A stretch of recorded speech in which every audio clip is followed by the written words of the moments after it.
आप परमेश्वर को पहचानना नहीं चाहेंगे ना, परमेश्वर आपको भी छोड़ देगा। किस काम के धंधे हैं? तुमको बर्बाद होना बेटा, बर्बाद होना जा। तुमको जुआ खेलना जा खेल, तुमको अय्याशी करना कर, तुमको नशा पीना जा पी, तुमको लड़कीबाजी करना कर, तुमको बेईमानी करना कर। लेकिन जब तू बर्बाद होगा उस समय भी तेरे निकम्मे चाल चलन के कारण अपना मुंह फेर लेगा। हालेलुया।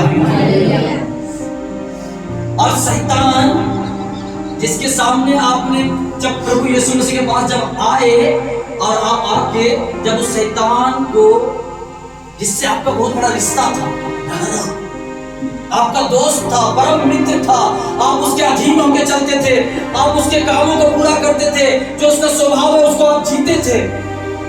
जब आप चर्च आते हैं सबसे पहला काम करते हैं, क्या करते हैं? शैतान को तमाचा मारते, तमाचा मारते हैं। अब तुम्हारा दोस्ती खत्म, मेरा तुम्हारा कोई रिश्ता नहीं, जा। शैतान बोलता बाप रे बाप, आज यीशु मसीह मिला, हमको ये लोग छोड़ दिया।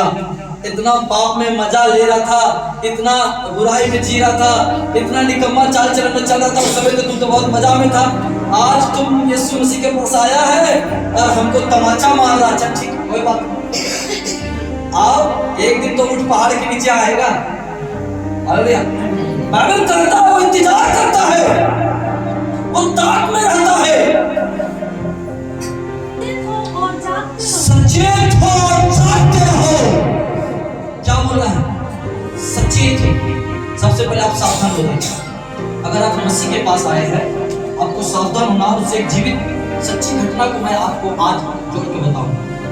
बिना नाम लिए मैं जोड़ूंगा, आप लोग जान जाइएगा कि वो घटना कहाँ की है, किसके साथ हुई है।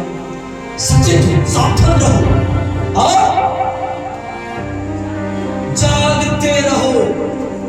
परमेश्वर के वचन में, परमेश्वर की आज्ञाओं में जीवन बिताने में जागते रहो, प्रार्थना में जागते रहो, अपने ऊपर ध्यान धरो कि तुम कैसी चाल चल रहे हो।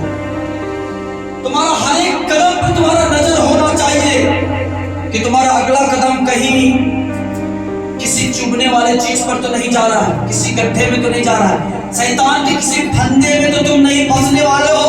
आंखों को खुला रखो, जागे रहो, ध्यान रखो कि तुम कैसी चाल चल रहे हो, कहां जा रहे हो। सचेत रहो, एकदम चौकस रहो। लोग जानते हैं बात, कुत्तों को आप गौर करेंगे, रात को जहां से उसके बगल से गुजरेगा, अगर वो एक्टिंग में सोया हुआ है, एक्टिंग करके भी सोया हुआ है, तो कान को सबसे पहले खड़ा करेगा। आप पूरा कान खड़ा करेगा और वो तुरंत आँख खोल के देखिएगा कौन गुजर रहा है। वो चौकस रहता है। इसी कारण कुत्तों को लोग पोसते हैं। उसकी चौकस वाले गुण जो है मनुष्य को अच्छा लगता है, वो हमेशा चौकस रहते हैं और वो कान को खड़ा करके देखता है कि कौन गुजरा, क्या आवाज किया। अब कहती है हमें भी कुत्तों को जैसा तो नहीं, पर कहता है कि तुम चौकस रहो, एकदम सावधान रहो। और क्या लिखा है? क्योंकि तुम्हारा विरोधी शैतान। हालेलुया। हमारा विरोधी कौन है? जिसका कभी हम उनके साथ दोस्ती था, जो हमारा कभी अगवा बना हुआ था, जो हमारा मित्र था, परम मित्र।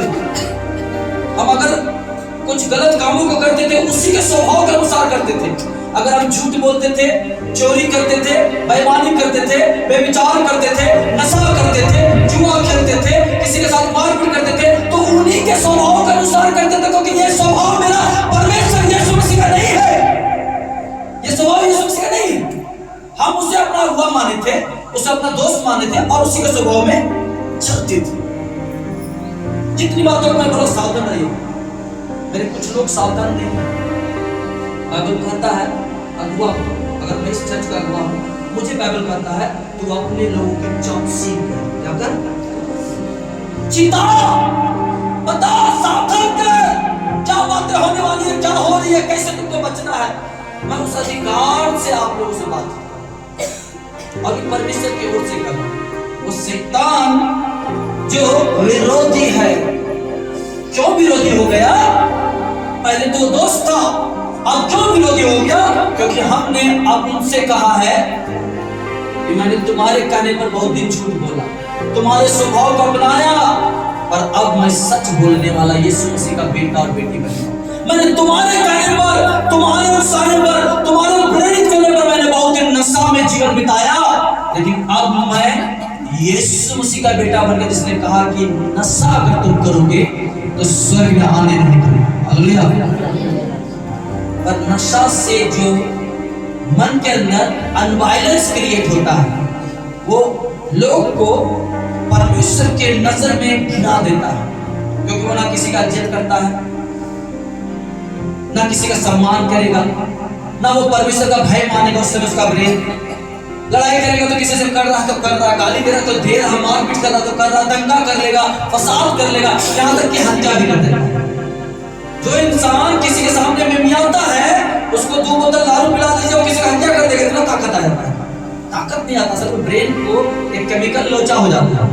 ब्रेन जो अपने आप को सोचता है हम शेर हैं, और वो निडर हो जाता है, क्योंकि उसके ऊपर एक अलग तरह का शैतानी भावना, शैतानी प्रभाव उसके ऊपर हावी हो जाता है। इसीलिए परमेश्वर कहता है कि तू नशा हो।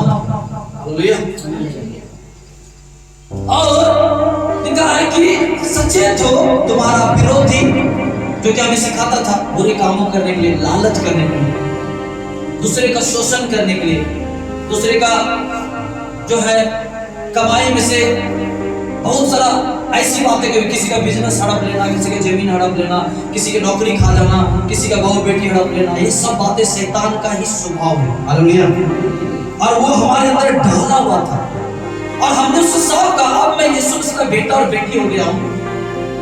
अब मुझे यीशु मसीह सिखाता है झूठ मत बोलना, झूठी गवाही मत देना, चोरी ना करना, हत्या ना करना, नशा ना करना, किसी के साथ दुश्मनी ना करना, अपने दुश्मन को क्षमा करना, अपने बैरियों के लिए प्रार्थना करना।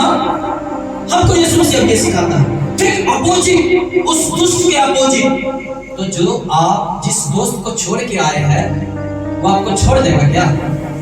बाइबल कहती है वो इस ताक में रहेगा। पढ़िए आगे क्या लिखा है, तुम्हारा विरोधी शैतान गरजने वाले सिंह के समान इस खोज में रहता है किसको फाड़ खाए। हालेलुया। बाइबल कहती है जब आप शैतान का इनकार करते हैं, शैतान से आप मुंह फेर लेते हैं, शैतान को छोड़ कर यीशु मसीह के पास आते हैं, तो बोलता है तुमको तो हम स्वर्ग जाने नहीं देंगे। स्वर्ग जाने जैसा हम है वैसा तुमको बना के रखे, और तुम यीशु मसीह के पास जाकर अपना उसको प्रभु बनाया हो, जिसके कारण तूने मुझे गाल पर तमाचा मारा है, इस कारण मैं इस ताक में रहूंगा, तुमको छोड़ूंगा नहीं। और इस ताक में रहता है, क्या ताक में रहता है? किसको? फाड़ खाए। हालेलुया। किसको? फाड़ खाए।